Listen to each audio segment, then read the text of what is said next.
Guys, it was such a crazy week. I don't even know where to begin. I don't even know where to begin. This is Taste of Reality. We're just gonna get right into it. If you hear the wind, I'm so sorry, but like, wow. So let's start off with Survivor. Thank you, Jeff, and everybody at CBS for starting it off with like all the feels.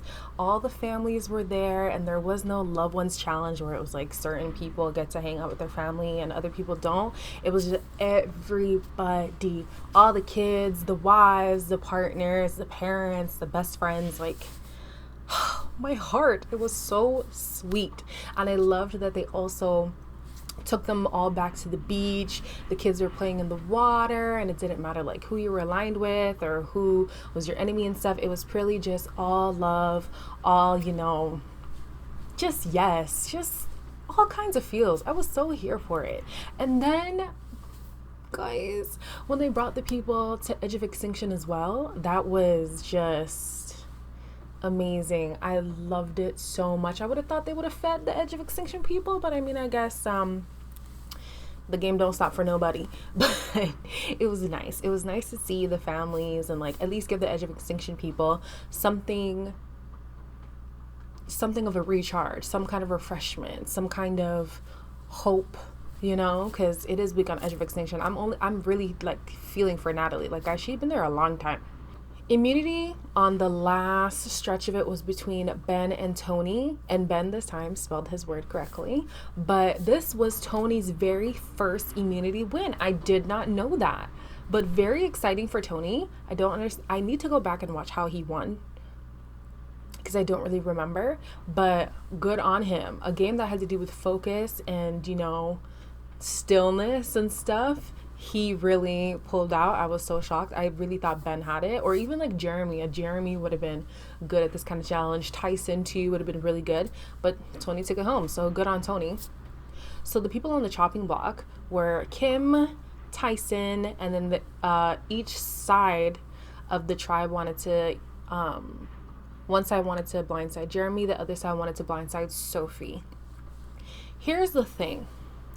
Yes, there was more of a clear idea this episode, but they're still with this whole frantic behavior. I don't understand where this is coming from. I don't understand why they can't just come together, make a solid plan, and follow through. But whatever it is, what it is, the talks were going back and forth, whatever, blindside, maybe main target, we don't know. Get to tribal yet again. Tribal is live. Jeff barely got to say 3 words, literally. Barely got to say 3 words. Tribal is already live. It's crazy. And then everybody wants to play their advantages. Everybody. I was surprised Michelle didn't even pull out her 50-50 card and be like, listen, I'm going to play this too because I don't even know what's going on.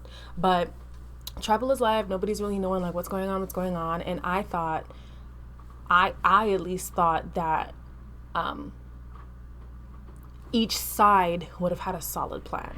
So yeah, the tribe together wouldn't have had something, but each alliance would have had like, this is our sole target. It is what it is. Cool. But no. So then Jeremy is like, listen, y'all not gonna get me today. I'm gonna play my immunity without power. And honestly, amazing idea, especially too when they were kind of doing a standoff between him and Sarah. You could tell that like, if he didn't play it, like he could sense that he was in trouble, but especially once he voiced like, hey Jeff, and then Sarah was like, oh, that was his go ahead to be like, nah, play it, leave, don't even. It sucks for his side of the tribe, but I honestly feel like the other side was gonna get their way regardless of if Jeremy left tribal or not. So cool. Player advantage, awesome. So before tribal got really hot, like insanely hot, Sophie just kind of took charge, and I was really shocked because Sophie was kind of the in the grass kind of player for a little bit. She wasn't sticking her neck out too much, but she was like, listen, my side of the tribe, let's go back here and make a decision and call it a day. Good on her. They saw that Jeremy left. They saw that their sole plan was going to backfire, so they had to, in a split second change it, and it is what it is. Who else played? Sarah played her steal a vote. She stole Denise's vote, I think. So then Kim played her hidden immunity idol for Denise. Would I have done so? No, I wouldn't have. I personally wouldn't have thought to do it for Tyson either, but yeah, I just wouldn't have. I wouldn't have played it for Denise. I don't know why. I just wouldn't have. Then after Kim plays it for Denise, Denise only gets like 2 votes. And they took out Tyson. And my thing is like, man, it must suck to be Tyson, because Tyson is just trying his best. Tyson is used to the old school way of playing, and he needs to kick it into high gear. Like, he's too relaxed. He's way too relaxed for me right now. I really need him to start playing the game. Look at Edge of Extinction. Look at the type of people that are over there. It's majority old generation Survivor. Like, come on. You can see that the way you guys are playing is not working. You're gonna need to change up your strategy somehow. Well, who I would love to come back from Edge of Extinction would be Natalie, because to see Natalie and Jeremy come back together and just run this show, that is what I want to see. Although I'm not much of a fan of Boston Rob's gameplay this year, I would rather see like a Rob come back and do something. Yeah, I was just shook this episode. There was just so much happening. Like, they started off with the feels, midway through it was chaos, at the end it was an upset. Like, it was just so much. And speaking of upsets, moving on to the challenge, guys, what a week in television. Oh my gosh. So in the challenge Dee starts off flirting with Jay to get under Rogan's skin. It serves you nothing to do that, because one, you're playing with Jay's feelings, and 2, okay, so what if you get Rogan jealous and stuff like that? Is this what you want the basis of your relationship to be built on? Like, I don't understand their dynamic. I don't get it. But whatever, Jay, have your hot boy winter. Like, it is what it is. Do you, boo? I'm not mad. So Bananas is now talking about Ashley's game. Here's the thing about Bananas talking about Ashley's game. Bananas is upset at Ashley, and even Nani pointed this out. He's upset because she's the female version of him. The only difference is where Banana uses jokes and sarcasm, Ashley uses tears and manipulation. Seriously. She gets the sympathy card somehow. She's always in tears. She can find a way to make people sympathize with her and be like, oh my gosh, like maybe she's whatever. And people know they can't trust her, but somehow at the end of the day, she's seen at the end. So clearly what she's doing is working. She's really good at manipulation. Bananas is really good at like being more charming and like making people laugh, making people like kind of put their guard down. He gets into their head and then they do what he wants. So though they use different tactics, their methods bring out the same result. And I think that's why they don't like each other, because they can tell that they can't beat each other at their own games. Like they are on par with each other, and they just don't like the other person's methods, but it's garnering the same results.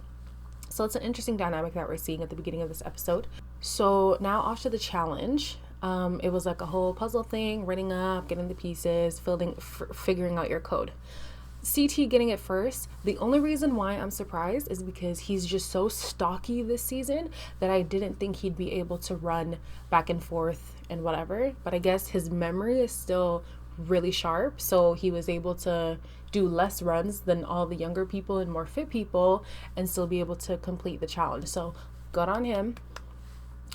Bayleigh surprised me. Though she did a little bit of peeky cheaty, she still won fair and square. So big ups to Bayleigh, repping it for the rookie girls. Good on her, and the black girls in general, because the black girls, we don't be doing too hot on the challenge. Unless you're Cam or Anissa, we don't be doing too well on the challenge. So big ups to the rookie girls. They're killing it. Of course, when you've got Bayleigh in power, it's got to be a Swaley ordeal. So they invited Swaggy into the tribunal. Cool. So the house now is talking about who they want to vote in. And it seems like, oh yeah, Jay's the easy vote. We've already said him. Why piss off more people? Standard, challenge dynamics. If you've already sent somebody's name, there's no point saying another if you don't have to. But then Ashley, doing what she does best, gets in people's head and is trying to like flip the house a little bit, and it's looking like she's doing it. And here's my thing about this. I would have loved to see Bananas go in, because Bananas talks a big game, but as of late hasn't really been showing the game that he's talking about. He's good on the social aspect, but not necessarily the elimination rounds and challenges aspect. So if he's gonna talk this big game, I mean, why not go in? And seeing Ashley almost be so successful, even Wes like kind of contemplating like, should I do it, should I not do it, like I don't know kind of thing. I was like getting excited, I was getting riled up, like oh my gosh. But now that Wes and Bananas have an alliance, of course he was gonna align with him, and this was really like the solidifying thing of like, okay, they're truly working with each other, because Wes was still at a point where if he would have said Bananas, he could have swayed the rest of the people to just say Bananas, because if he would have said Bananas, Corey would have said Bananas, and probably like one more person. If they had said Bananas, it was Bananas going in easily. So it was a close one, but I guess Wes and Bananas really are truly with each other. I never thought I would say this, but they are homies. It's yeah, weird. So then like Nelson is catching some votes too, and that to me was surprising. Like I did not see Nelson's name. I thought who was it? Was it Sarah? I say her name is Sarah, but I'm pretty sure it's not Sarah. The girl who's with the girl who's with Zach. I forget her name. But she, I think, burned it on Nelson, and that's what started the snowball of Nelson. And I was like, whoa, what is going on? And then Kayla wants to speak up, hollering and stuff like that. I'm like, first of all, Kayla, sit down. We don't need to hear you. But yeah, I was kind of shocked that the votes were kind of teetering between Nelson, Bananas, and Jay. But of course, everybody votes in Jay. It is what it is. Cool. So now it's time for the tribunal to pick who they want to put in. Rogan is talking this big talk like, yeah, send me in. Let me take you home. Let me take you out. La, la, la, la, la. But then CT's like, so I'm going to do it because this is going to be an easy win. So the challenge is one of those create a barricade thing and then have the opponent come and undo the barricade, go in, turn on the light, you win. Cool. Jay is picking up rocks. Jay is picking up rocks. And CT is bringing out these like heavy duty ropes talking about, I'm gonna knot all of this up. You're not gonna be able to open this door. So two very different tactics. And I'm not gonna lie to you, as I'm watching it, Corey was my spirit animal. You don't want this problem. Nobody in their right mind would want to go against CT. Get the paramedics ready. This is going to be ugly. This was not going to be pretty. This was going to be ugly. But whatever, cool. Jay's tactic was to tire CT out, which I think was genius. CT is very smart. He's intellectual, and he is very he's physically above par to a lot of people, but he's not as agile as he used to be. So now as they're like tearing things apart, you know, like CT's like just picking up rocks, throwing them, picking up rocks, like smashing other rocks and stuff, and Jay is like really trying to untie these knots, and I'm like, ooh, Jay, it's not looking too good. Until CT legit starts to get winded, and I'm like, did Jay's strategy work? What is happening right now? And I saw on the door that CT had knotted up, he knotted more on the door than he did on the little loops outside of the door to make sure that the door itself was closed. So all Jay really had to do was just undo the knots that were on the outer ends, but like leave a big chunk on the door because there's no need. It's not barricading the door or anything. So CT's here ripping the door open, and it's like the little chains are like ripping apart, but all of the debris is still blocking the door. Jay comes out of nowhere, swings the door completely open, runs in, and wins in the biggest upset ever. Not only is he a rookie, not only is he the smallest guy in the house, he is now the only person after 3 episodes, the only guy, The only guy after 3 episodes who's still able to run the final. Y'all gotta put some respect on Jay's name. Y'all gotta put some respect on Jay's name. This boy is hustling. It's not all about brawn. It's not all about strength or how fast you are and all this stuff. It's about smarts. Respect Jay, okay? Respect Jay. Survivor Gang is winning. Speaking of, Casey, waste of space. I don't understand why she's here. I really don't understand. I truly forgot she was there until she was talking at the nominations. And I'm like, oh, I forgot Casey was here. She's basically playing the same game she was in Big Brother. Nothing. Doing nothing. Maybe I'll swallow my words near the end of the season, but as of right now, nothing. So she's kind of a waste of space. Bayleigh and Swaggy, they're kind of proving themselves. I was skeptical, but they're proving themselves. Fessy's doing pretty good. Amazing Race, I'm pretty sure Jen was the only one, and she's out.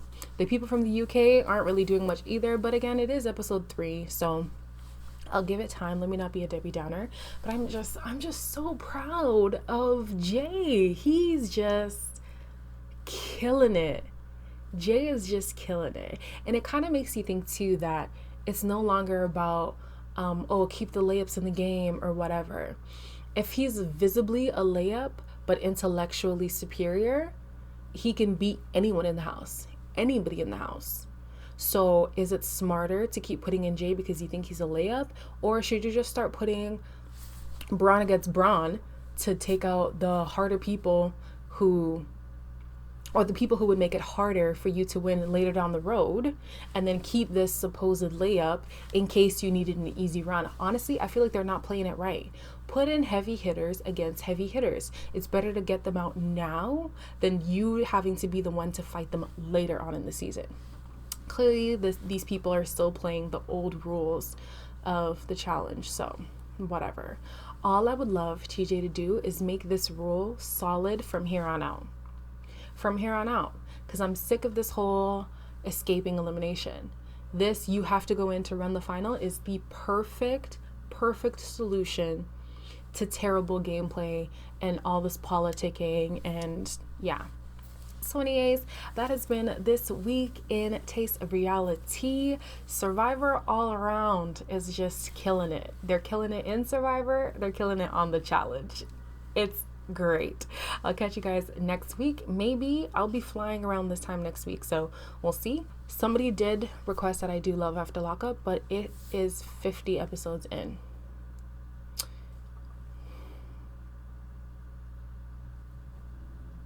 No. I'll catch you next season. But if there's anything else that's like either just starting or maybe is concluded but it doesn't have that many episodes, I'm definitely in to watch. Until then, see you next time.